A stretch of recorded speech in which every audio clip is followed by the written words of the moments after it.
Bueno, muchas gracias, como he dicho antes, a todos y a todas por estar aquí en este seminario web que pertenece a estos seminarios que estamos haciendo previos al comienzo del máster en línea internacional de la Universidad de Salamanca, que vamos a empezar en el próximo mes de septiembre, octubre, dependiendo de las fechas, y que supongo que ya conocéis cómo va a ser, y los que no conozcáis, os voy a poner ahora mismo aquí una referencia por si queréis pedir más información. Bueno, lo tenéis en el chat por si a alguien le interesa y quiere pedir más información. Bien, dentro de este ciclo de seminarios llevamos ya, no sé si son, creo, verdad que son 6, nos queda todavía alguno más. Hoy tenemos la suerte y el placer de contar con Juan Manuel Real Espinosa, lo estáis viendo en pantalla. Juan Manuel, brevemente os doy una semblanza.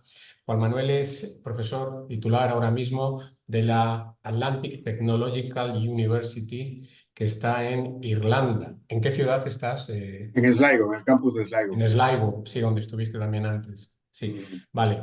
Es doctor por la University College en Dublín, en lenguas, culturas y lingüística. Es también máster universitario en didáctica del español como lengua extranjera en la Universidad de La Rioja, licenciado en Filología Hispánica, estudió en la Universidad de Sevilla y ha trabajado en muchísimos ámbitos relacionados con el mundo con el mundo de la enseñanza de español como lengua extranjera. Como comentábamos antes, ha sido profesor en distintos institutos Cervantes, corrígeme si me equivoco, Porto Alegre, Estambul, El Cairo y Dublín, en todos esos sitios. Tiene una larguísima experiencia como profesor de L y mayoritariamente relacionado con la didáctica, con la enseñanza de la gramática. Ha escrito muchos artículos, muchas colaboraciones, manuales. Voy a citar simplemente 3 cosas. Tiene muchas más, basta que entréis en internet y tecleéis su nombre, ¿no? Pero yo os remito a un libro que me parece maravilloso, que se llama ¿Qué gramática enseñar? ¿Qué gramática aprender? Está publicado por la editorial Edinumen y que hizo en colaboración con Reyes Llopis, ¿verdad? Y José Plácido fue, Ruiz De Campillo. Plácido Ruiz Campillo. Perfecto, pues yo creo que es un libro de cabecera para muchos de nosotros. Y luego si buscáis por la red, os recomiendo 2 artículos que de alguna manera tienen que ver con el tema del que vamos a hablar hoy, relacionados aunque indirectamente. Uno de ellos se llama Tiempo y aspecto verbal, marco teórico para la enseñanza de L, lo tenéis disponible en la red. Y hay otro que a mí me encanta, que os recomiendo vivamente, que se llama Una revisión crítica de la enseñanza de los tiempos de pasado. Eso que para todos nosotros, profesores de español como lengua extranjera, es uno de nuestros caballos de batalla. Muy recomendables los dos. Bueno, hoy Juan Manuel nos va a hablar de algo, es un título descriptivo pero necesario, que es el siguiente. El título es El aprendizaje inductivo de la gramática en contraste con el aprendizaje deductivo, el implícito y el explícito, que no son en algunos casos elementos o palabras sinónimas, como él nos va a contar, pero que son muy interesantes a la hora de abordar la didáctica y de considerar todos ellos dentro de las diferentes metodologías. Bueno, yo no me voy a extender más, al que queremos escuchar es a él, a Juan Manuel, y cuando quieras, Juan Manuel, todo tuyo. Muchas gracias por estar aquí con nosotros. Pues muchísimas gracias, Alberto, y muchas gracias a todos por estar aquí. Esta tarde voy a empezar ya a compartir pantalla. Bueno, ¿se ve bien la presentación? Sí, Sí, ¿no? Vale, efectivamente, como dice Alberto, es un título descriptivo, no particularmente nada ingenioso, pero sí quería que fuera claro, ¿no? Y básicamente vamos a ver el contraste entre estos 4 conceptos que no es que se opongan, sino que a su vez combinan entre ellos y nos dan 4 opciones muy utilizadas en la enseñanza de la gramática. Y empiezo diciendo que me voy a basar bastante en un artículo que publicamos de Ventura Salazar en el año 2005 en Marco L. Aparecerán en la bibliografía, pero quiero empezar recomendando la lectura de este artículo. Lo mencionaremos varias veces. Bueno, ¿de qué vamos a hablar? Bueno, básicamente esta pequeña introducción que tenemos ahora Vamos a ver algo básico, la diferencia entre aprendizaje deductivo y el inductivo. Es muy probable que muchos de vosotros sepáis, ¿no? Buena parte de todas estas cosas, pero está bien construirla desde cero. Esos 4 modelos clásicos de enseñanza de la gramática a la que dan lugar. Después nos centraremos un poquito más en concreto en la instrucción inductiva, las técnicas, los alumnos meta, las ventajas que tiene. Y finalmente conclusiones y una bibliografía muy básica. Bueno, entonces, Juan Manuel, perdona, no sí, estamos viendo en modo presentación. no estoy viendo el modo No, presentación. estamos viendo las diapositivas a la izquierda. Ujú. Pero Ah, sí, porque sí, seguramente porque estoy compartiendo. Un segundo.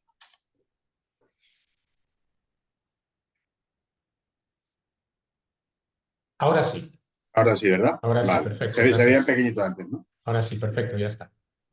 Vale, pues el aprendizaje deductivo y el aprendizaje inductivo, como decía, eh, unas definiciones. Vamos a empezar con unas definiciones.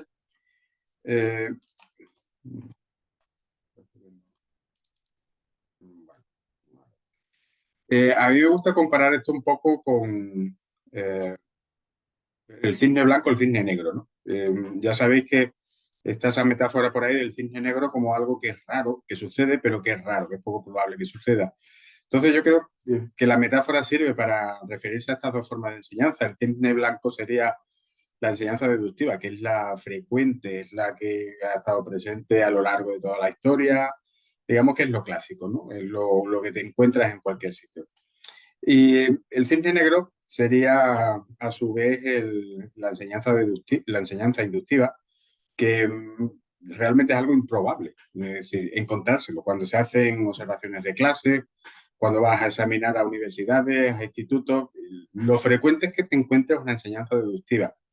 A pesar de que la enseñanza inductiva tiene mucho predicamento, tiene mucho prestigio, eh, hay bastantes intentos en los materiales de aplicarla, luego termina siendo una especie de cisne negro.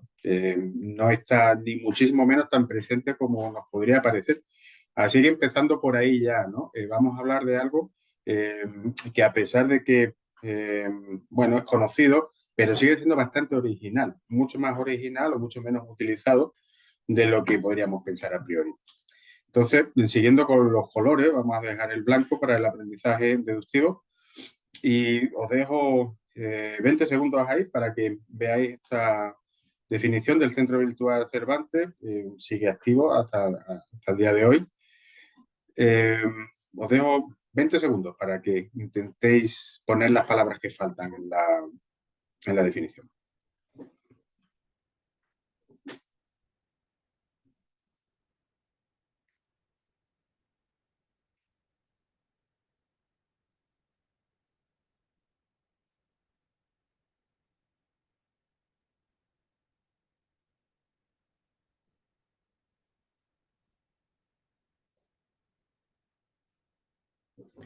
Bueno, como seguramente todos habréis podido resolver, básicamente la definición dice que el aprendizaje deductivo es una forma de aprender en la que el aprendiente realiza un proceso que parte de la comprensión de una regla que explica una característica de la lengua, pasa por la observación de cómo funciona dicha regla mediante ejemplos para llegar a su práctica posterior. Así pues, el aprendiente realiza un proceso que va de lo general, lo que decía abstracto, lo que es la regla, hasta lo concreto, el uso específico de la regla. ¿Vale? Esto sería el aprendizaje deductivo. Eh, Como digo, es muy clásico. He utilizado un ejemplo del inglés. Eh, Murphy y su Grammar in Use, típica obra de referencia, pues lo típico, ¿no? Que todos hemos visto mil veces. La presentación de los ejemplos, bueno, la presentación de la regla, ¿no? Con el presente simple, cómo se construye, después una serie de ejemplos ahí, y a partir de ahí los ejemplos ya se hace una práctica. Entonces estamos ante algo muy clásico, muy bien recibido también por bueno, amplísimas sectores de público, ya sean escuelas, universidades, academias privadas, etc. En cambio, en nuestro cisne negro, el aprendizaje inductivo, y os vuelvo a dejar ahí otros 20 segundos,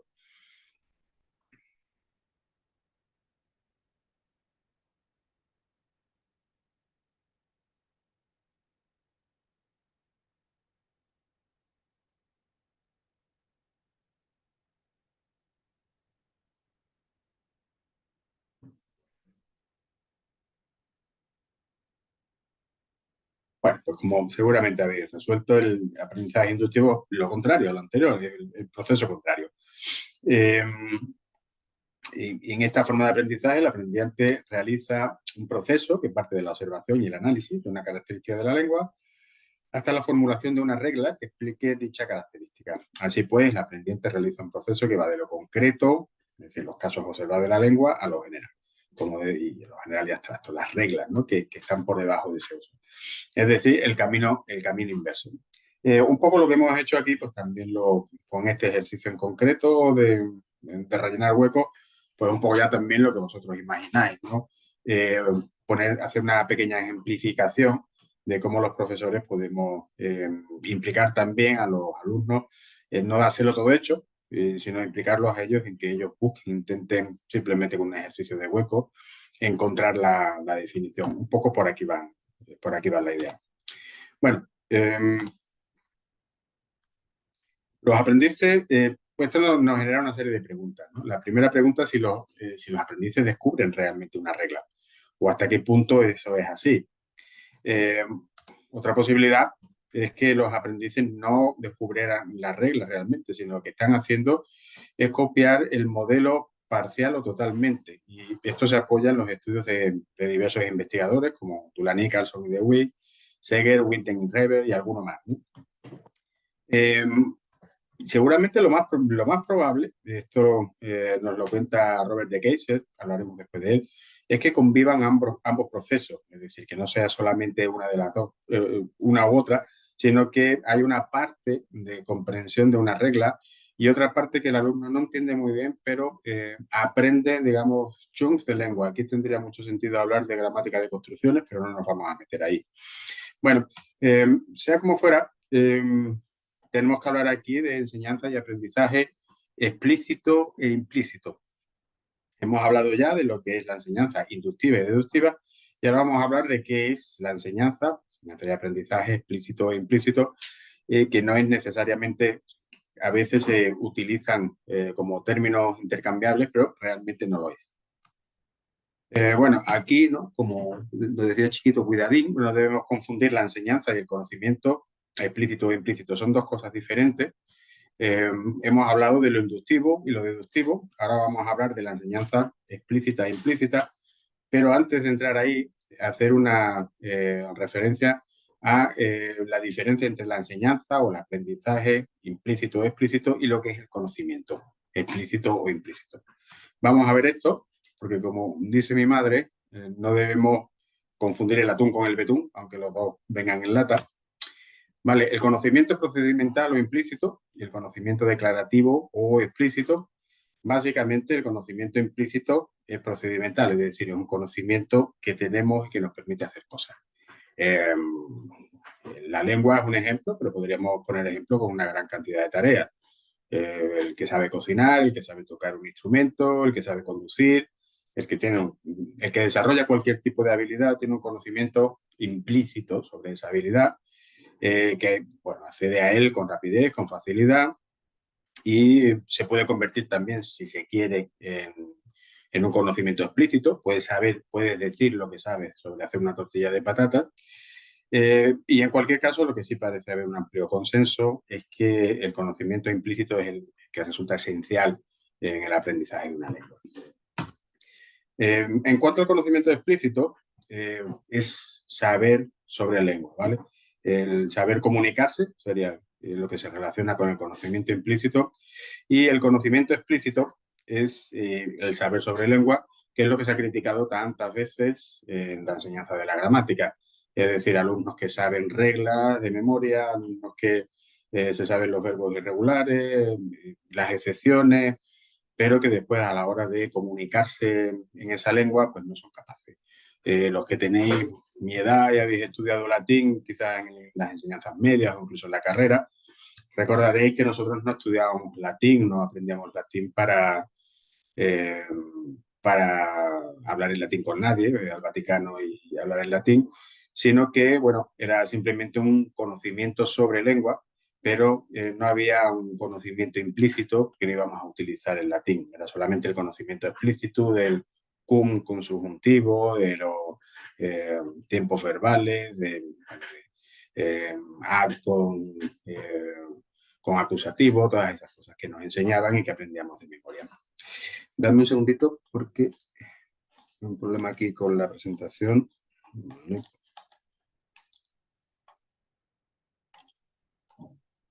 Vale, un segundín.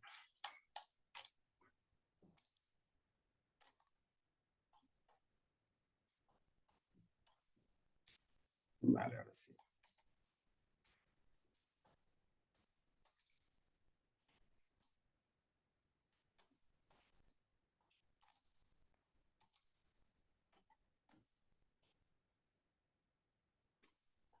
Vale, ¿se ve, Alberto, se ve bien la presentación? ¿Sí? No, ahora te estamos viendo a ti en pantalla, no vemos Ah, bien, segundito. Vale.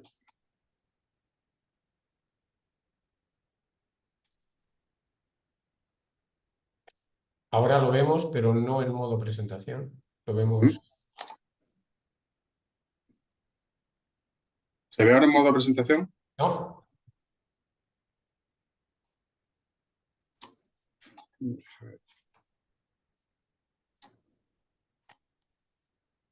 Ahora sí, ¿verdad? ahora sí, ahora sí.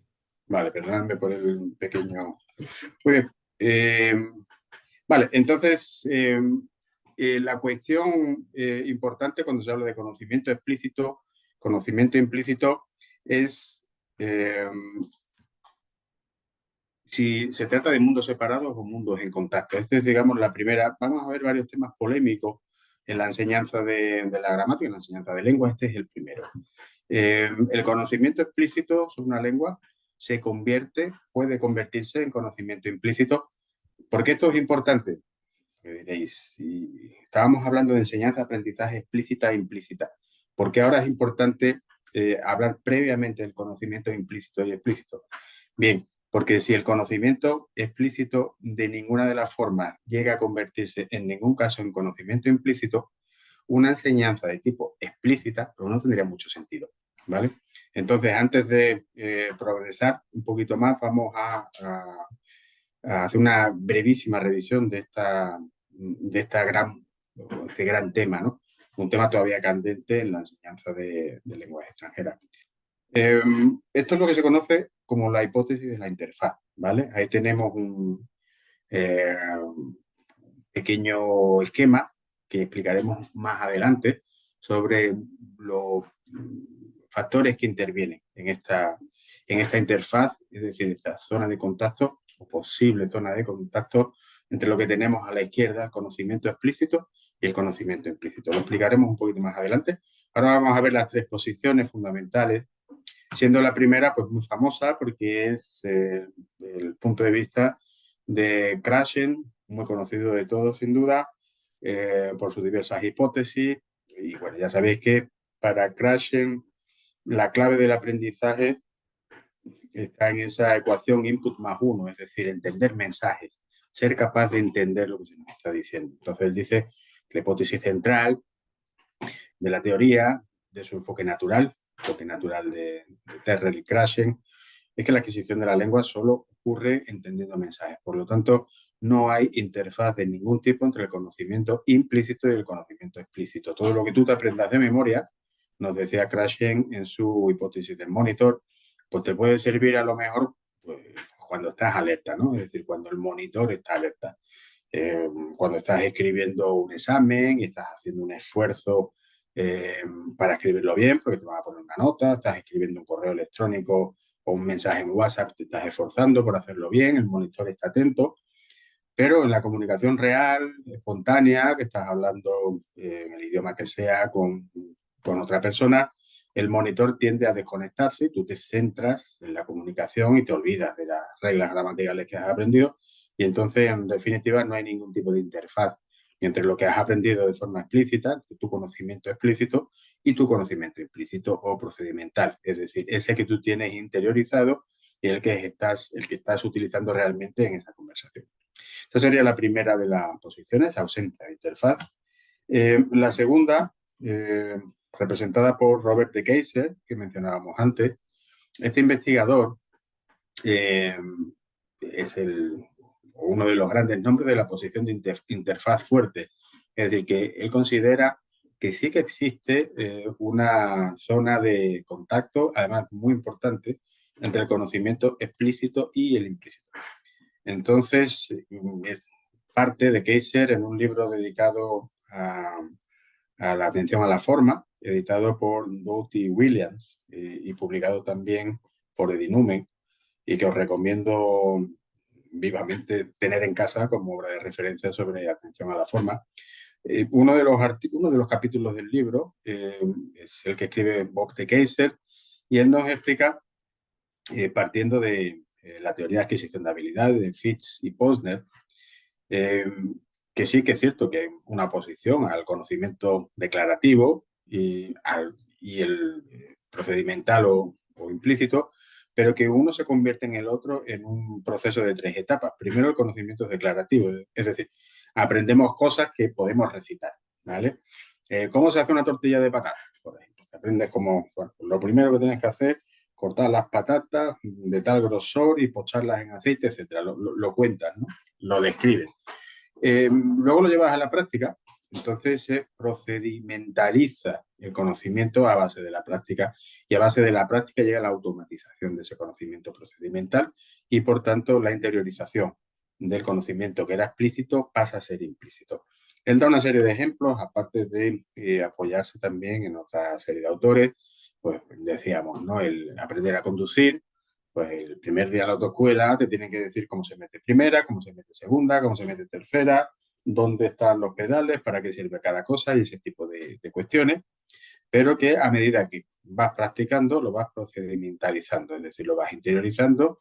Y bueno, cualquier conductor que tenga una cierta experiencia ya conduciendo coche, pues estás pensando en qué para la cena o en el partido de ayer de fútbol, y o en lo que sea, pues vas hablando con tus amigos y no piensas más en cómo se conduce. No necesitas el conocimiento declarativo que sí necesitaste en un primer estadio. Aprender a conducir, aprender un instrumento musical, quieres tocar el concierto de Aranjuez, pones con tu partitura, con tu tabulado allí, hasta que vas interiorizando conocimiento y llega un momento en que no te es más necesario el conocimiento explícito, que se ha convertido ya en conocimiento implícito. Al punto, y esto es interesante lo que dice de Keiser, que el conocimiento explícito puede llegar a ser olvidado. Y este es un ejemplo muy típico de lo que nos pasa a muchos y no a todos, por ejemplo, con nuestras contraseñas de correo electrónico. Si a mí me preguntan, oye, ¿cuál es la contraseña de tu correo electrónico personal, de Gmail? Pues te diría, pues no me acuerdo. O sea, si me lo preguntas, porque además es larga, ¿no? Esto es lo que te aconsejan ahora. Yo declarativamente no sería capaz de deciros mi contraseña de Gmail, pero si me pongo sobre el teclado lo hago sin ningún tipo de problema.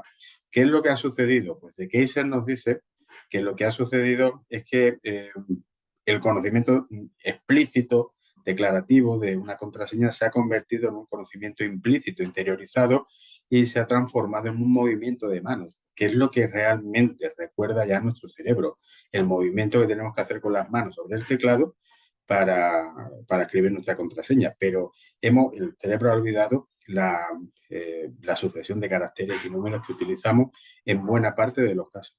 Él no da tanto el ejemplo del correo electrónico, sino el del, ¿sabéis? El llaverito este electrónico de los despachos, porque a él le pasó una vez, llegó su secretaria por lo visto, doctor, dígame que no sé qué tengo que recoger en el despacho, ¿me puede decir la contraseña para entrar? Y el hombre no se acordaba de cuál era la contraseña.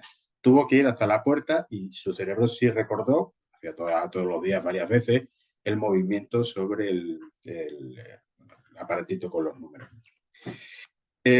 La tercera posición es la posición de la interfaz, pero esta vez débil. Es decir, da un poco de razón a las dos posiciones anteriores. Está representada por varios autores. El primero, Ellis, que él dice, y yo creo que también con muy buen criterio, que hay cosas que sí que puedes llegar a aprender, como conducir, como hacer una tortilla de papa, o como, bueno, lo que hemos visto, ¿no? de los correos electrónicos. Pero hay cosas que pueden resultar más complejas, y la lengua puede ser una de ellas. Te puedes encontrar con que el conocimiento lingüístico sea demasiado difícil de entender. Y esto no tiene tampoco nada de raro. Vas a dar talleres de gramática y notas que hay profesores a los que realmente les cuesta, a los profesores, no a los alumnos, al profesor le cuesta abstraerse ciertos niveles de abstracción, porque no les interesa el tema de la gramática, o porque no les gusta, o porque no tienen una formación previa, porque su curiosidad no es tanta como para hacer el esfuerzo necesario. El caso es que sí es cierto que nos encontramos, por supuesto, alumnos, pero incluso profesores, que determinadas cosas les pueden resultar un poco en latín. Entonces, ¿hasta qué punto tendría sentido plantearse que toda la gramática se puede enseñar y puede convertirse lo que es conocimiento primeramente explícito, llegar a ser conocimiento implícito? Es decir, si hay problemas incluso de comprensión, es más. Y si los propios estudiosos o investigadores no se ponen de acuerdo la mayoría de las veces entre qué significa una determinada posición gramatical. Presente perfecto o pretérito imperfecto frente al presente simple o al indefinido, en el subjuntivo ha hecho correr ríos de tinta, ¿no? Entonces son temas controvertidos que muchas veces los propios especialistas no llegan a ponerse de acuerdo. Dice Eli, ¿cómo es posible? El problema de la aprendibilidad, ¿no? Learnability en inglés. ¿Cómo es posible? ¿Cómo podemos esperar que los alumnos pues seguramente no, seguramente el conocimiento explícito de una lengua tiene un recorrido limitado, bastante limitado.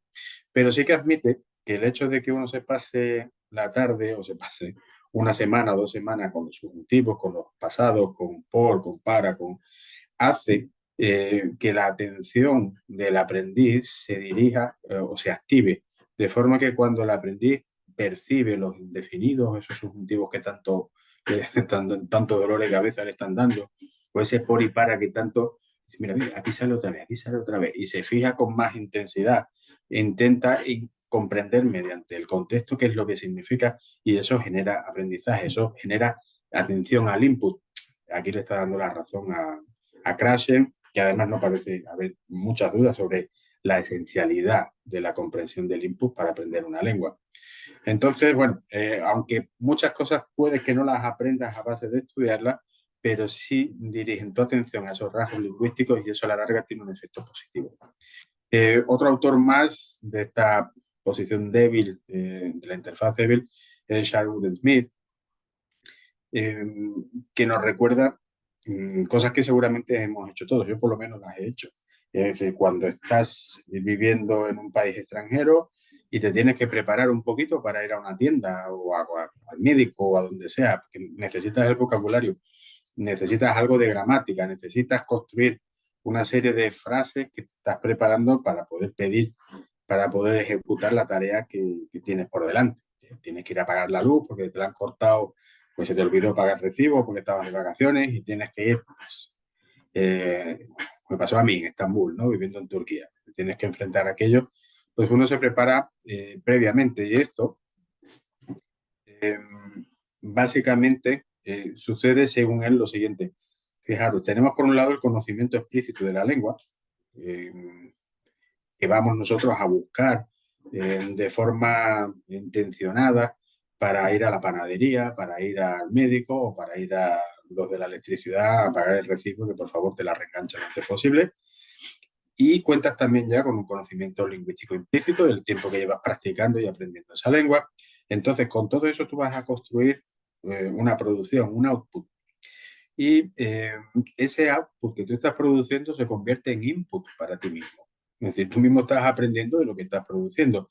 Y eso se añade al output que te llega, al input que te llega mediante la interacción con los otros hablantes que te vas a encontrar en el camino. El médico, la enfermera, el señor de la panadería o la persona que te atiende en lo de la electricidad. Entonces, bueno, como os decía, te preparas tú con tu pequeño, era más o menos así el que yo tenía, te preparabas y luego bajabas a pedir azúcar, lo que fuera, y bueno, en ese proceso lo que yo ya sabía del turco, más lo que sacaba de ese diccionario, que sería lo explícito, y las frases que yo explícitamente construía y me preparaba en casa, ese sería el output, y lo que me respondía Hassan Bey, el señor de la tienda, todo eso era input y era a la larga aprendizaje. Independientemente si alguno está interesado en investigaciones, bien como investigador o bien para hacer una tesina de fin de máster o un doctorado, ya sabe que este es un tema, el de la hipótesis de la interfaz, que da muchísimo juego. Y si alguien da una respuesta definitiva de cuál es la interfaz o cuál es el nivel de interfaz, si existe, si no existe, entre conocimiento explícito o implícito, se hará famoso. Puede también que dependa del perfil de aprendizaje y que no sea igual esa interfaz en cada persona. Pero bueno, como digo, es una de esas los grandes temas de debate. Pero lo importante es que parece, si no probado, por lo menos probable, que sí que haya algún tipo de interfaz entre el conocimiento explícito o implícito, o por lo menos hay dudas de que no la haya. Por lo tanto, eso de alguna forma daría o apoyaría la enseñanza explícita de la gramática. Entonces, como podéis imaginar, la enseñanza explícita de la gramática es básicamente llegar a clase con un tema gramatical como centro de la lección, mientras que la enseñanza implícita de la gramática significa que hay una gramática, lógicamente, que está por detrás de las actividades que vamos a desarrollar en clase, pero el foco no está puesto en, señores, hoy vamos a aprender los pasados, sino, bueno, hoy vamos a hablar de cómo era nuestro país cuando éramos pequeños, ¿no? Entonces, tenemos en definitiva esas 4 formas de acercarnos a la gramática.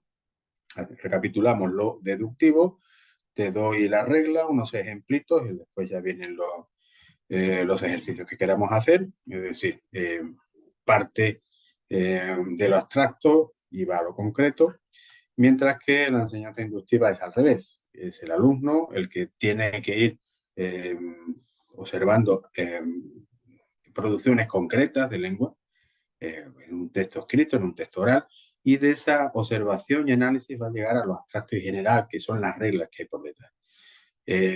Además de lo deductivo y lo inductivo, tenemos la enseñanza explícita. Hoy, muchachos, vamos a estudiar ser y estar. Hoy vamos a estudiar preposiciones. O bien, lo que hemos visto en enfoques funcionales, donde sí hay una gramática por detrás que forma parte de la lección, pero no es el foco de la lección. Bueno, pues la combinación, estas 4 maneras distintas de enseñar a aprender gramática, no deductiva, inductiva, explícita, implícita, se pueden combinar entre sí. Lógicamente, deductiva e inductiva no lo puedes combinar, es decir, o una cosa u otra, ¿no? Puede tener una fase deductiva lo que hagamos y otra inductiva, si queremos, pero es una cosa u otra. Pero sí que puede ser deductiva y explícita, deductiva e implícita, inductiva y explícita, y finalmente inductiva e implícita. ¿Vale? Estos digamos que serían los 4 grandes constructos para la enseñanza de la gramática. Ya digo, repito, partiendo del estudio del año 2005, publicado en Marco L., aunque fue publicado en Cable en el año 1992 por Ventura Salazar. Bueno, ahora os voy a dar un rato para la reflexión, para que penséis dónde creéis que se ha utilizado con más, o que es característico de esas 4 metodologías que tenemos a la derecha. Tenemos por un lado la atención a la forma, el famoso focus on form. Tenemos el enfoque nociofuncional, años 70, nivel umbral, el inicio, si queréis, de lo que conocemos como algo más amplio, el enfoque comunicativo. Pero bueno, el enfoque comunicativo es básicamente la evolución del enfoque nociofuncional. Son enfoques funcionales, en cualquier caso. Según qué autor es todo lo mismo, o el mismo vino en botellas diferentes, enfoque nociofuncional, enseñanza comunicativa de la lengua o enfoque comunicativo, enfoque orientado a la acción, son todos enfoques muy similares, ¿vale? Cuando hablamos de enfoque nociofuncional, si preferís hablar de enseñanza comunicativa de la lengua, aceptamos Marco, no es ningún problema en ese sentido. El tercero es la gramática traducción, sí, método tradicional de aprendizaje, y el método audiolingual es el último, ¿vale? También muy conocido, muy popular, en los años 50, entra en crisis en los años 60. Cada uno de ellos ha utilizado uno de las 4 combinaciones que tenemos al lado. Y entonces os voy a dar un minutito para que lo penséis, A ver qué os parece a vosotros.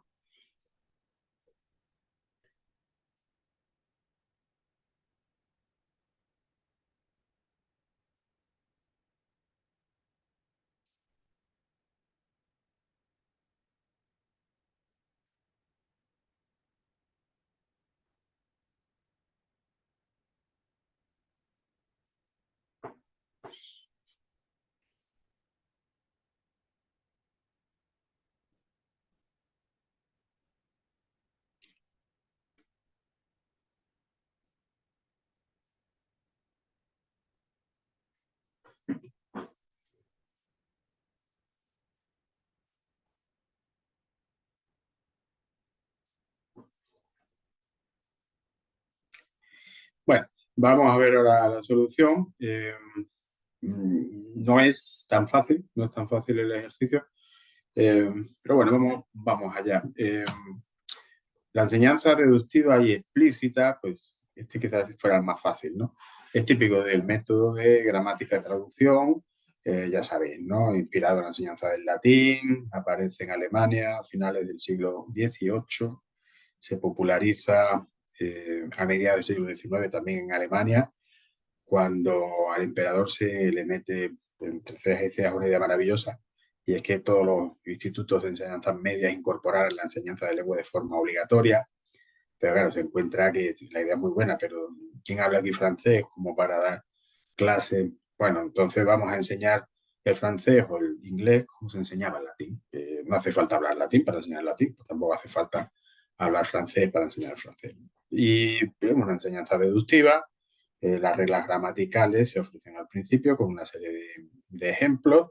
Tú te aprendes eso es el examen, aprender las reglas, ser capaz de dar ejemplos, razonar lo que es el sistema de la lengua, y se hace además de forma explícita. Es decir, el alumno no tiene ningún tipo de duda de que está estudiando gramática. Es más, lo que es el índice de la mayoría de estas obras de manuales de aprendizaje es como el de una gramática.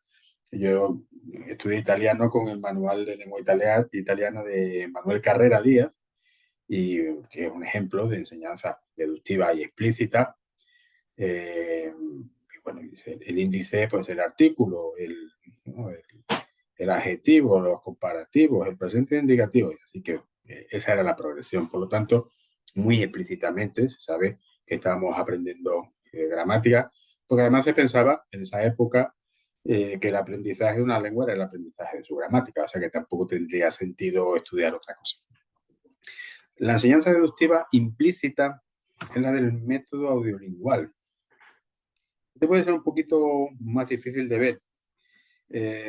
Bueno, básicamente es deductiva, porque como sabéis, en la enseñanza audiolingüe, el alumno no tiene que descubrir absolutamente nada. Al alumno se le da ya la regla, ¿no? Y se le dan unos modelos de lengua correcta que debe repetir. Entonces, los propios ejercicios que se le dan, la propia lengua que se le da para que repita y repita y repita, es la regla en sí. Por lo tanto, es deductivo, pero implícito. No se le dice en ningún momento al alumno. Además, el enfoque audiolingüe es muy antigramatical en ese sentido.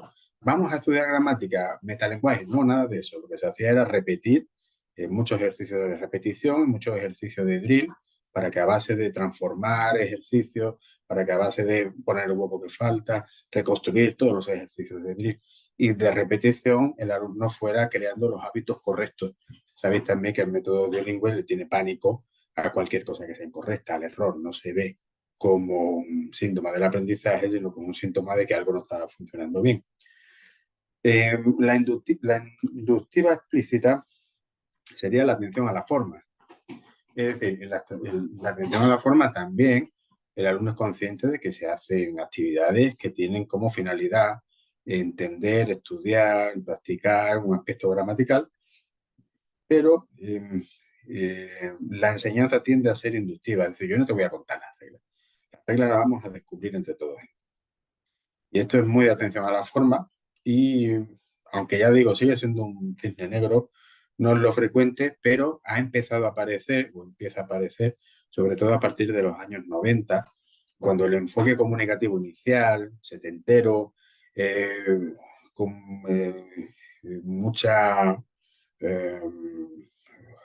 mucha tirria a todo lo que fuera gramatical, todo tenía que ser comunicativo, y ese enfoque hasta cierto punto radical en su concepción de la gramática se va abriendo con las investigaciones de Long, Michael Long y otros estudiosos del Focus on Form, atención a la forma, se va abriendo a lo largo de los 80 y principios de los 90 a recuperar la enseñanza de la gramática, pero cambiando cosas, ¿no?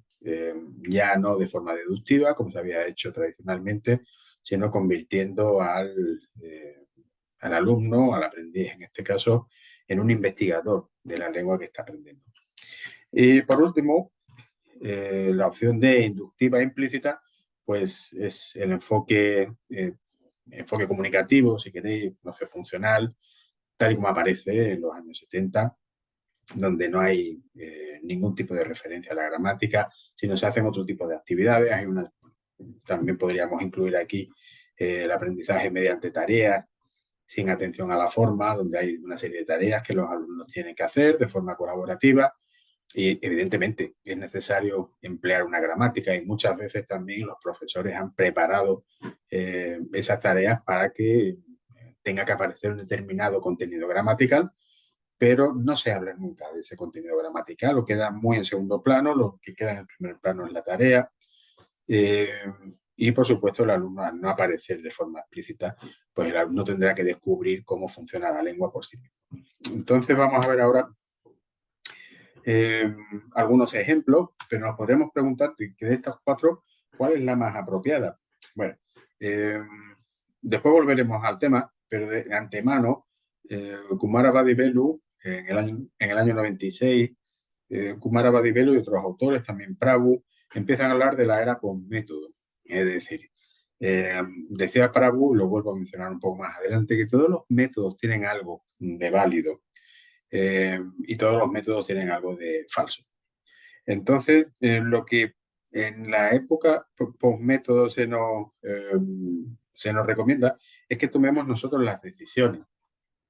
Que no quiere decir eso, y lo veremos más adelante, insistiremos, que no quiere decir eso que todo lo que tenemos ahí delante, técnicas propias de la atención a la forma, de enfoques funcionales, enseñanza comunicativa de la lengua, propias de la gramática de traducción o del enfoque bilingüe, no quiere decirse que todas esas formas de enseñanza tengan tanto unas como otras de aprovechables, pero en todas ellas encontraremos cosas que nos pueden servir según el contexto en el que estemos.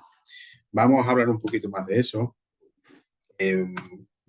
Claro, si tú tienes alumnos como los míos, ¿no? Que son chavales de universidad, 19, 20 años, que lo que quieren es aprobar, es decir, no, estos mismos alumnos míos, cuando tengan 35 años y estén trabajando en una empresa Jameson, la de los whisky, vendiendo whisky en Sudamérica, y tengan que seguir aprendiendo español, y claro, y con 35 años pues que digan, pero ¿y eso del subjuntivo? A ver, que alguien me lo explique. Pero desde luego los 19, 20 años no. Entonces, tendría mucho sentido un enfoque como donde hubiera una enseñanza explícita de la gramática. Yo personalmente no se lo encuentro, y aunque hoy estamos hablando de gramática, yo en concreto con mis estudiantes de aquí la trato de forma simple, implícita, porque por el contexto de aprendizaje no tendría sentido otra cosa. Pero claro, otro profesor, de los que estáis ahí, a lo mejor resulta que en vuestra universidad sois lo que les dais clase al grupo de intercambio de chinos, ¿no? Que vienen todos los años a vuestra universidad y que están acostumbrados a un aprendizaje memorístico, a recitar cosas, a que el profesor les dé la regla. Entonces, puedes hacer el experimento, pero quizás con este tipo de alumnos, enfoques más tradicionales, con una enseñanza explícita, con una enseñanza deductiva o incluso con técnicas de repetición, como sucede en el método audiolingüe, les resulta a ellos más fácil, menos chocante. O sea, es una decisión que tienes que tomar tú. Si tienes en clase gente, como decía antes, no, mis alumnos, pero dentro de 15 años o 20, gente ya madura que quiere aprender una lengua porque está interesada o que es capaz de plantearse cosas, de preguntarse por el funcionamiento del sistema, que le preocupa la corrección, que le preocupa escribir bien, que le preocupa sacar el máximo partido de los recursos expresivos de la lengua, pues a lo mejor la atención a la forma te funciona muy bien.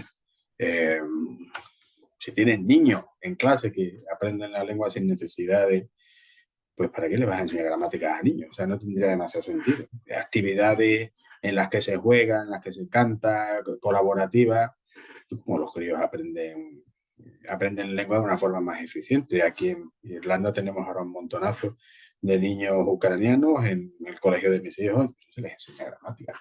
Pues no hace falta. Entran al cole sin decir una palabra en inglés y cuando acaba el curso, pues hablan inglés prácticamente igual que los otros. Pero claro, tienen 6, 7, 8 añitos, ¿no? Entonces están en una edad en la que la enseñanza explícita de la gramática no tendría sentido.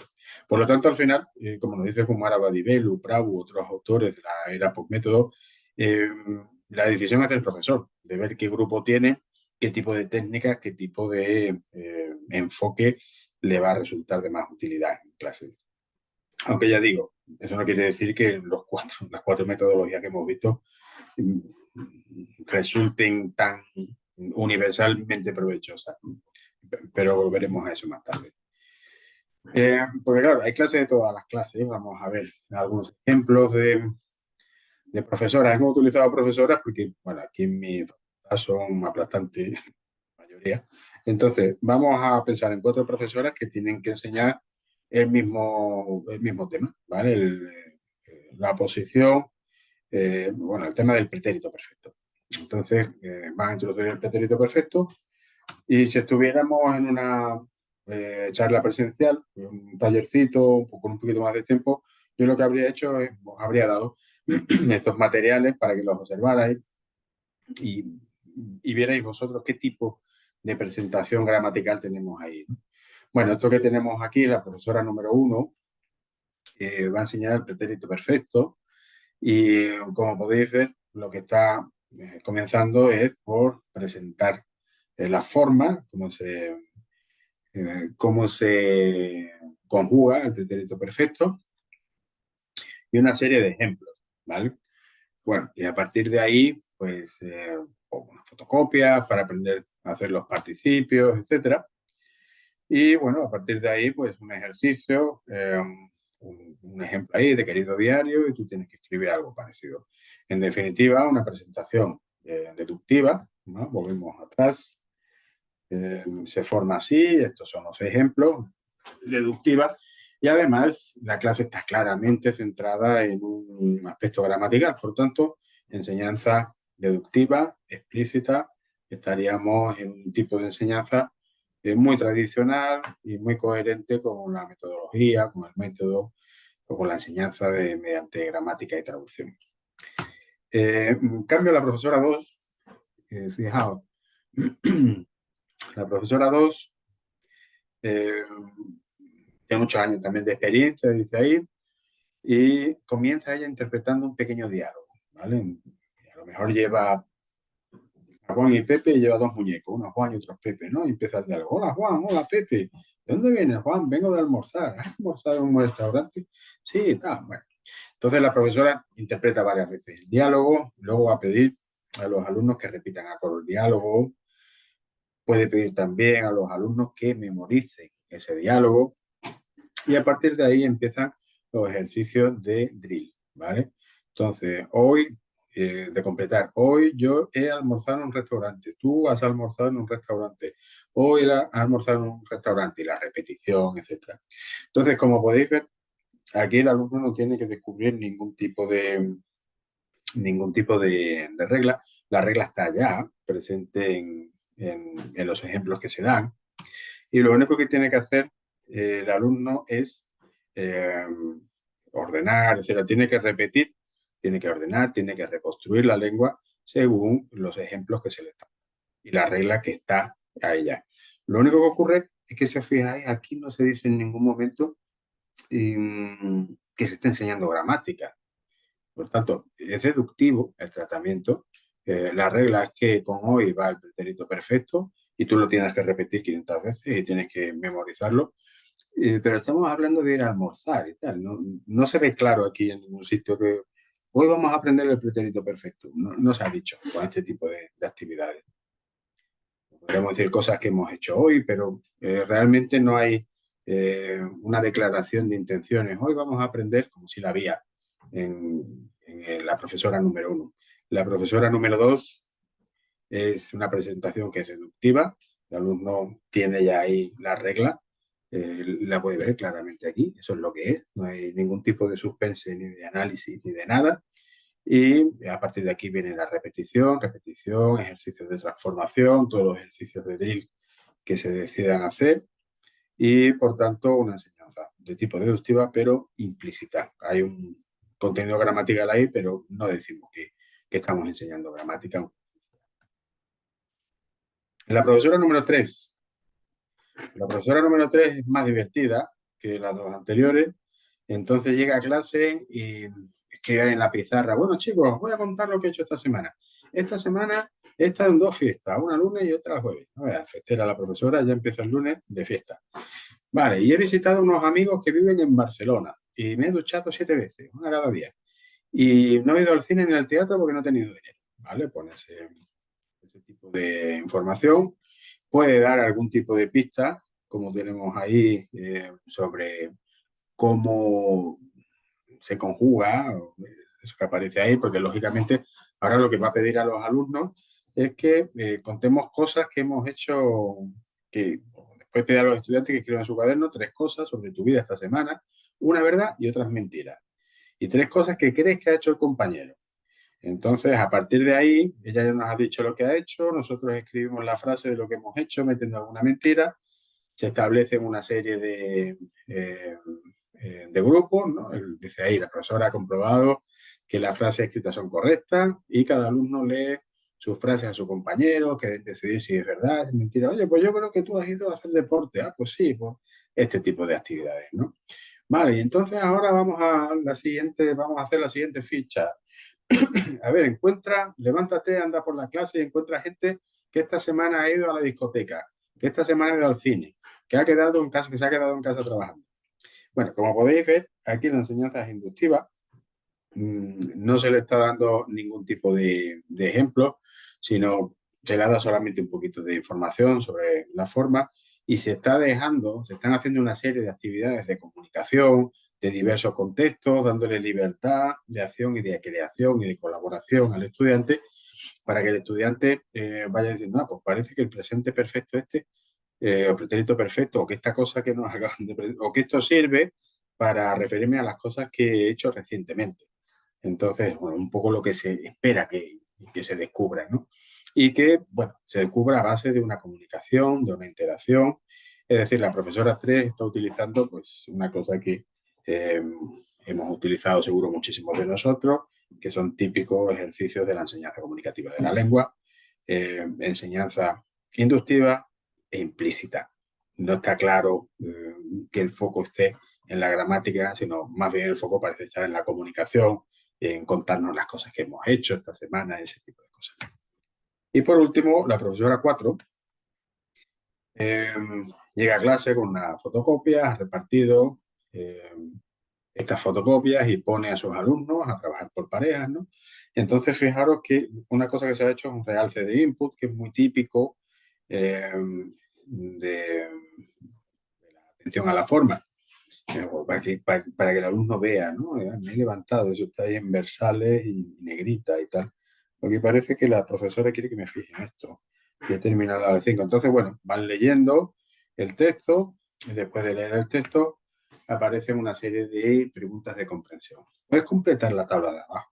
Entonces, primero la forma, ¿no? Esta profesora no ha decidido darla a ella, como si la profesora anterior, pero ir un poco más allá en la inducción y, oye, fíjate en lo que está ahí escrito y completa las 4 personas. Una vez que ya tienen la forma, pues esta profesora sigue con preguntas, ¿no? Eh, Ahora la gran pregunta: ¿cuándo usamos el pretérito perfecto? Ya se ha dicho que esto es pretérito perfecto, se ha entrado ya en la zona explícita. Estamos aprendiendo un nuevo tiempo gramatical. Entonces nos encontramos ya con la enseñanza de la gramática es explícita. El alumno sabe que esto va de aprender el pretérito perfecto, pero sigue siendo inductivo. Es el alumno aquí el que tiene que ir descubriendo para qué sirve esto a partir de la serie de preguntas que ha planteado la profesora. ¿Sobre qué cosas habla Ramoncín con su padre? ¿Las cosas que va a hacer mañana, las que hizo ayer o de las que ha hecho hoy? Y él me dice, no, sí, de lo que ha hecho hoy y tal. Entonces, el perfecto se usa para hablar de qué, del futuro, del pasado, del presente. Bueno, y eso ahí te genera un poquito de duda, ¿no? No, del pasado, pues, porque ya lo ha hecho. Y otro va a decir, no, el presente, porque es hoy, ¿no? Entonces se genera esa negociación de significado, ese debate en clase, esa reflexión que pretende siempre la enseñanza inductiva. En definitiva, tenemos ahí esa pequeña ejemplificación de lo que serían las 4 opciones de las que veníamos a hablar. Bueno, ahora la pregunta sería, entonces todo vale, profesora 1, profesora 2, profesora 3, profesora 4, todo vale, todo está bien. Ya os decía que Prabhu afirma que todos los métodos son parcialmente verdaderos y válidos, pero eso no quiere decir, eh, porque cuando todo vale significa que ya nada vale nada. Es decir, eh, aunque es posible que nos encontremos en contextos de enseñanza en los que puede merecer la pena utilizar cosas más tradicionales, eh, hay una serie de cuestiones que tenemos que tener en cuenta sobre qué es lo que sabemos a día de hoy, gracias a la investigación, sobre qué prácticas pedagógicas son o suelen, en términos generales, dar mejores resultados o estimular de forma más intensa el aprendizaje de lengua. Porque efectivamente las personas han aprendido lengua a lo largo de toda la historia, con todas las metodologías habidas y por haber. Se aprendía lengua en el siglo XVI, se aprendía lengua en el siglo XV, en el siglo X, en el siglo XVI. Esto es una constante de la humanidad, pero la cuestión es que pensamos o deberíamos de pensar que a medida que hemos ido investigando sobre el aprendizaje de lengua, hemos ido descubriendo que hay algunas cosas que, como digo, son particularmente útiles para favorecer ese aprendizaje, esa adquisición, ese conocimiento procedimental implícito de una lengua. Entonces, quiero rescatar algunas ideas de Brian Tomlinson, un grandísimo especialista en evaluación y diseño de material de aprendizaje. Tantos años, es un gran sabio. Tuvimos la suerte de poder entrevistarlo en el último número que publicamos de Marco L. en el año pasado, en 2023, una conversación de 1 hora, y nos contó muchísimas cosas muy interesantes. Y yo rescato algunas, ¿no?, de las ideas que lanzaba Tomlinson eh, para aprender lengua, para poner unas bases adecuadas, un clima adecuado para una adquisición lingüística. Él recomienda primero proporcionar una gran exposición a la lengua en uso. Lo mismo que nos decía Krashen al principio, ¿recordáis? En la hipótesis de la interfaz, su posición de no interfaz, Krashen decía que aprendemos lengua entendiendo un mensaje. Y esto es algo que se ha demostrado empíricamente. Van Patten, por ejemplo, en un artículo del año 2021, presenta una gran cantidad de datos empíricos que así lo demuestran. Por tanto, proporcionar una gran exposición a la lengua en uso es fundamental para aprender una lengua. Eso también implica que nuestro trabajo en clase es solamente una parte de algo que es mucho más amplio, porque ninguna clase, por muy buena que sea, llega a proporcionar esa gran exposición a la lengua en uso que es necesaria. Eh, hay que salir, también lo decía Tomlinson en la entrevista, hay que salir fuera del aula, hay que seguir buscando esa exposición fuera, no vale con las 2 sesiones semanales de un par de horas cada una o 3, ¿no? Pero desde luego sí que es recomendable que esas 2, 3, 4 horas de clase que tenemos sirvan para proporcionar en ese tiempo una exposición a la lengua en uso tan amplia como sea posible. Una segunda idea que propone Tomlinson es, además de esa exposición a la lengua en uso, es procurar el compromiso afectivo y cognitivo del estudiante, es decir, su implicación personal en la comunicación, en la que el alumno tenga algo que decir sobre aquello. Por eso es tan importante cuando buscamos actividades de interacción, actividades colaborativas, actividades en las que el alumno necesita implicarse. Por eso es tan importante no que nos gusten a nosotros como profesores, sino que les guste a ellos, es decir, que los alumnos tengan algo que decir, quieran decir algo sobre ese tema. Yo me di cuenta, es una cosa que me di cuenta a lo mejor porque es que me da mucha vergüenza aburrir a la gente. Y, y en clase siempre me pasó cuando empecé, hay personas a las que igual les gusta más estar allí delante de 10, 12, 15 personas, pero a mí siempre me parece, me sigue pareciendo, después de 30 años, un desafío a nivel personal. Entonces, soy muy sensible a detectar el aburrimiento de la gente. Y cuando llegaba a clase y le decía a los alumnos, ¿no? Sacábamos el libro que teníamos en aquella época, y mira, aquí tienes 5 personas, ¿con cuál de...? Salía, ¿no? En el libro. Este se llama Luis, este se llama Dani, el otro se llama no sé qué. ¿Con cuál de ellos irías? Era un nivel B1. ¿Con cuál de ellos irías a cenar? ¿Con cuál de ellos irías de vacaciones? ¿Con cuál de ellos irías al cine? Algo así, ¿no? Era la actividad. Claro, y los alumnos se quedaban mirando aquella y decían, yo qué sé, yo no conozco a estas personas de nada. Solamente una foto y no... Claro, los que hicieron el material, me imagino que habían puesto fotos de conocidos, de amigos, de hijos y tal, y para ellos sí tenía un valor, ¿no? Ver a su amigo Dani y tal, o alguien de la editorial. Pero para mis alumnos se daba cuenta que aquello no servía, porque no había implicación afectiva, cognitiva de mis estudiantes. Esto era en Estambul. Había que cambiar de fotos, había que buscar cosas que realmente a los alumnos los implicara. O sea, empecé a utilizar fotos de personajes conocidos en Turquía, de personajes conocidos en el centro de enseñanza, que era el Cervantes de Estambul, porque una vez que hay una implicación personal en la comunicación, eso hace que todos los resortes necesarios para la producción de la lengua se activen, tanto de la comprensión como de la producción, y que se genere el estado cognitivo ideal para la adquisición de lengua. La tercera recomendación es ofrecer muestras de lenguas ricas y recicladas, es decir, no un lenguaje empobrecido, porque es que es más fácil. Esto que pasa muchas veces, pero ¿cómo vas a poner aquí un subjuntivo si son de la 1, ¿no? O sea, ¿cómo vas a poner aquí una lengua que no van a aprender?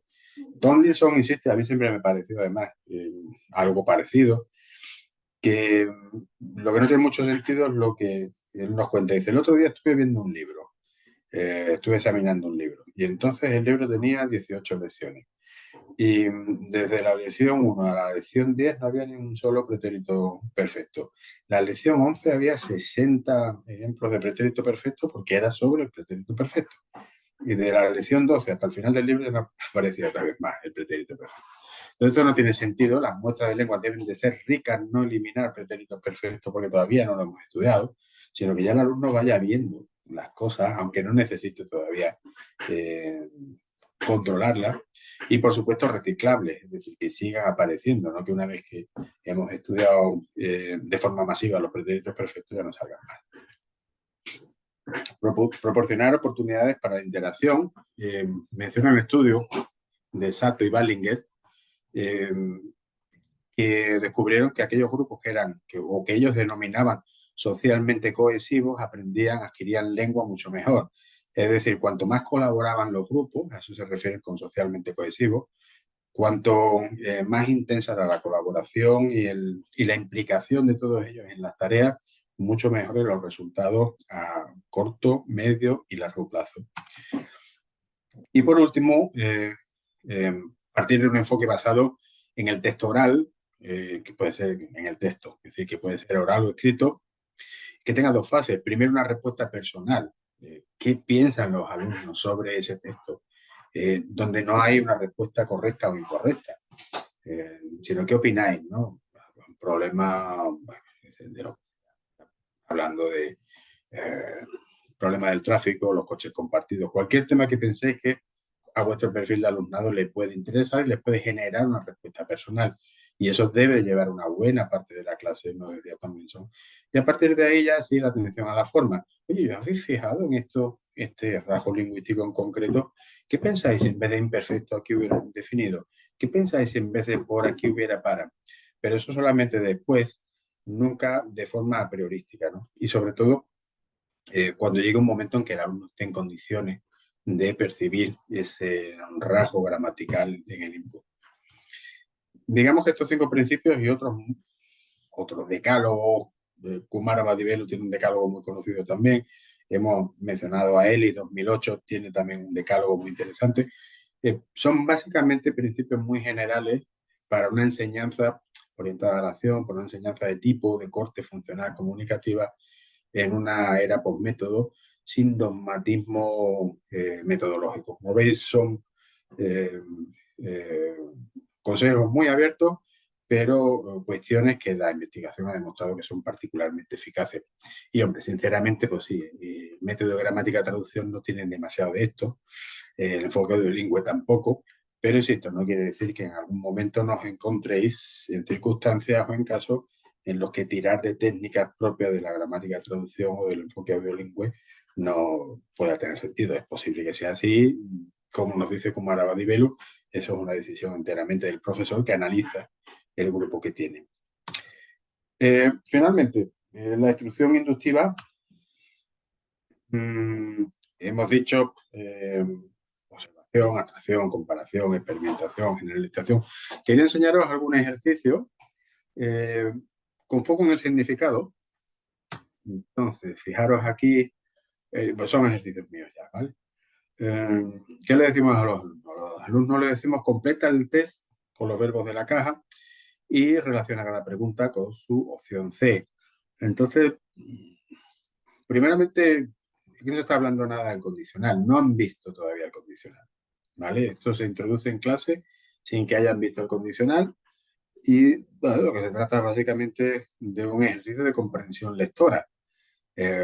Dice, te encuentras una cartera con 8 bonitos billetes de 500 euros en el lavabo de un bar. En la cartera hay también un documento de identidad y qué casualidad, es de aquel molesto señor que lleva toda la noche hablando a gritos. Le, bueno, devolverías, ¿no?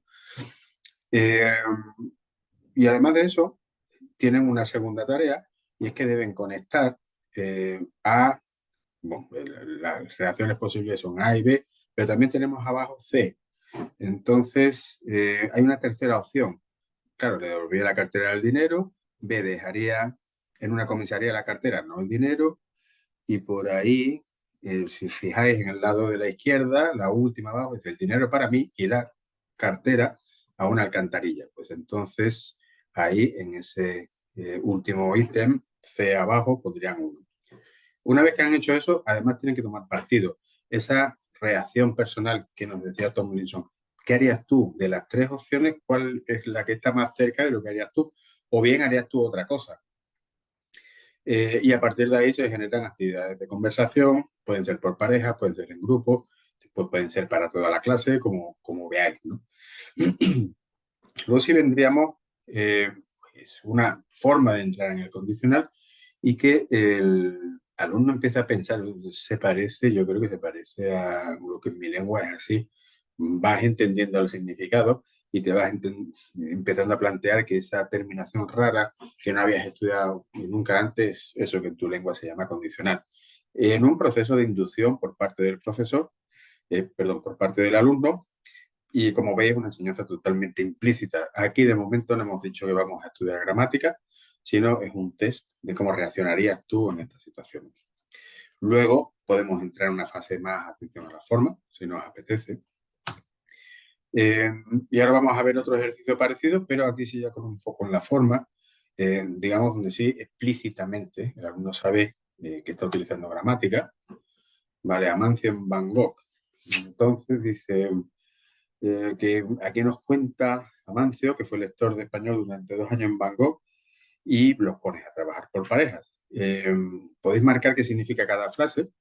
La clave la tienes en el verbo en cursiva. Me gustó la ciudad desde el primer día. La ciudad le gusta definitivamente, entendemos que no hay cambio, la ciudad le gusta al principio, pero quizá cambie de opinión más adelante. Bueno, pues yo creo que esto quiere decir que le gustó decir me gustó. Me gustaba la ciudad, bueno, hasta que vinieron los monzones, ¿no? No me gustó, yo creo que esto ya le gusta definitivamente, lo hablan entre ellos. Pero como veis, nuevamente están negociando el significado. Están negociando el significado con el compañero, puede ser en parejas, puede ser en pequeños grupos, pero una negociación del significado de la gramática y son los alumnos los que van deslindando y los que van discutiendo si me gustó la ciudad significa que le gustó definitivamente o es un proceso no necesariamente acabado que puede cambiar. Al principio un único problema, no tenía amigos en Van Gogh, no tuve amigos en Van Gogh, ese fue mi problema que no tuve. Bueno, en definitiva, como veis, son ejercicios nuevamente que abren la puerta a esa negociación de significado por parte de los alumnos, pero aquí sí ya de forma explícita sabemos que estamos hablando de los pasados y sabemos, después les podemos decir que si en vez de gustó ponemos gustaba, pues la opción A no sería la correcta, sino B, y este tipo de cosas. Es cierto que los sujetos tienden a aprender mejor bajo condiciones de inducción implícita, es decir, la presentación de una gran cantidad de ejemplos, y aquí de Keiser le está dando la razón nuevamente a Krashen. Como más lengua se habla, más se aprende, es a base de entender mensajes, ¿vale? A base de entender textos y orales y escritos. Y es más la lengua que aprendemos así que de inducción explícita, es decir, se le pide que alguien descubra la regla,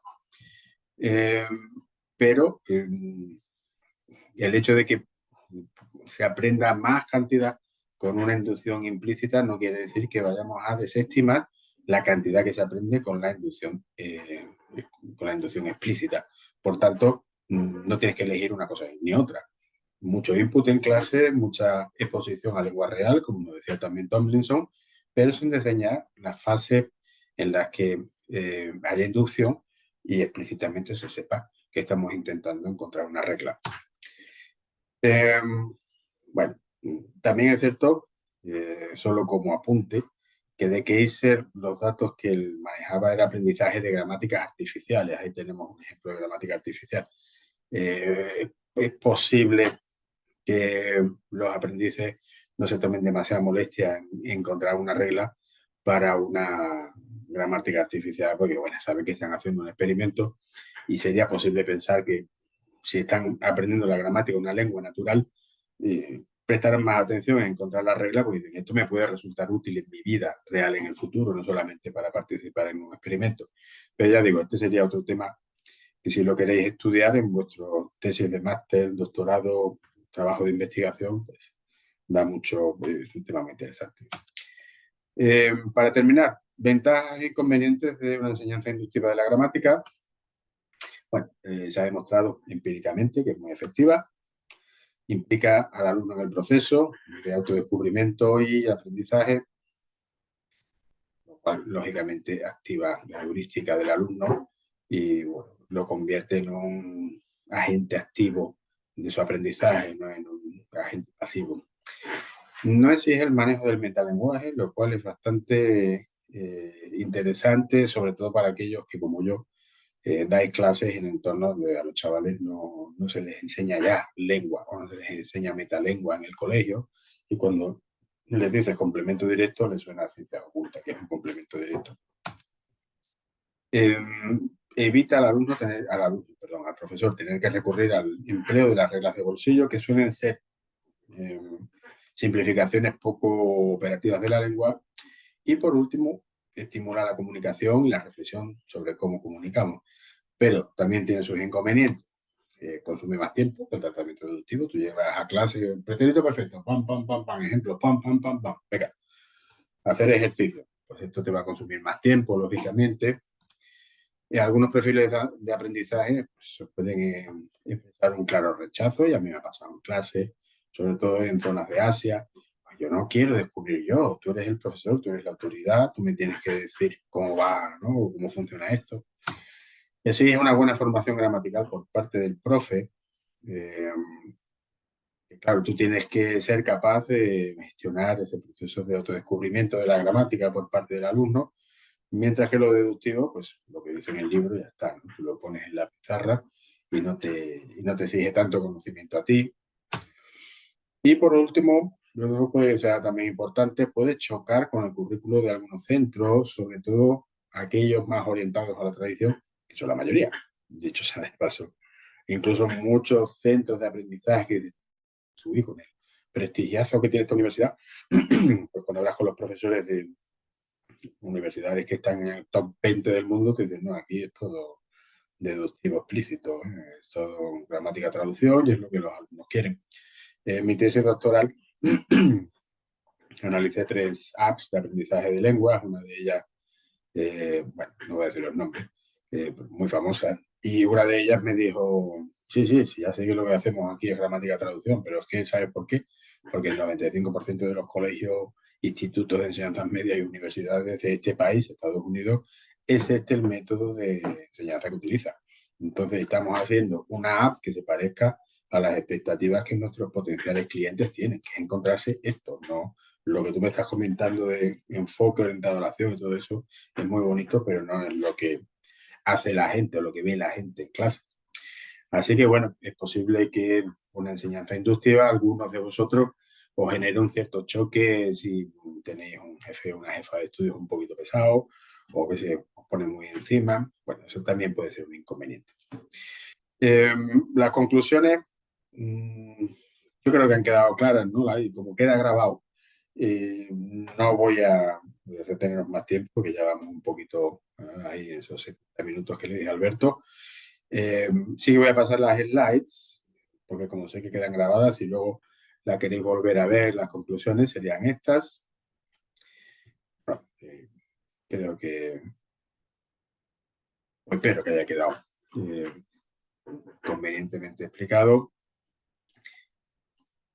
La gramática administrada de 4 formas. Perdón. Y punto 7, lo que hemos visto de Tomlinson, que me parece muy interesante. Punto 8, son aspectos a favor y en contra.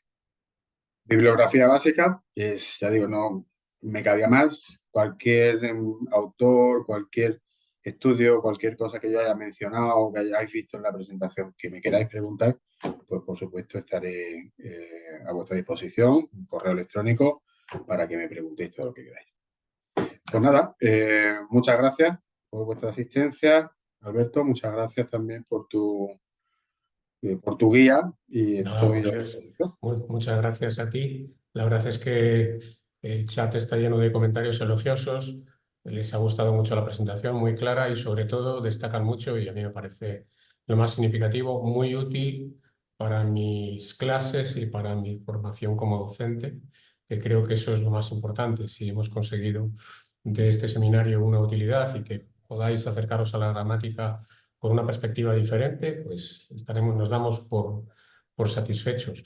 Te planteo 2 preguntas rápidas que me han hecho y que me pedían que te preguntara, ¿vale? He tomado nota aquí. Eh, Claudia dice, muy interesante todo, muchas gracias. Y me surge una duda. En este panorama, ¿en dónde queda la gramática cognitiva? Pregunta Claudia. Vale. La gramática cognitiva es una teoría sobre la naturaleza de la lengua. Entonces, cuando hablamos de atención a la forma, y tú vas a tratar de forma explícita la gramática, le vas a decir, chavales, hoy vamos, venga, indefinido imperfecto de Manolo, bueno, Manolo no, porque sería hablante nativo. Sandra nos dijo el otro día y también Henry, que está complicado. Indefinido imperfecto, vale, vamos, os prometo, el próximo martes os voy a traer una actividad para esto. Y entonces, Claudia, tú llegas a clase con una serie de actividades y los vas a poner a trabajar de forma inductiva, por seguir con lo inductivo, lo podrías hacer también de forma deductiva, pero de forma inductiva, pero ya es explícito. Ya sabemos que se trata de aprender imperfecto indefinido, pero las preguntas van a guiar al descubrimiento de una oposición de imperfecto indefinido basado en una descripción cognitiva de la lengua como teoría de la lengua.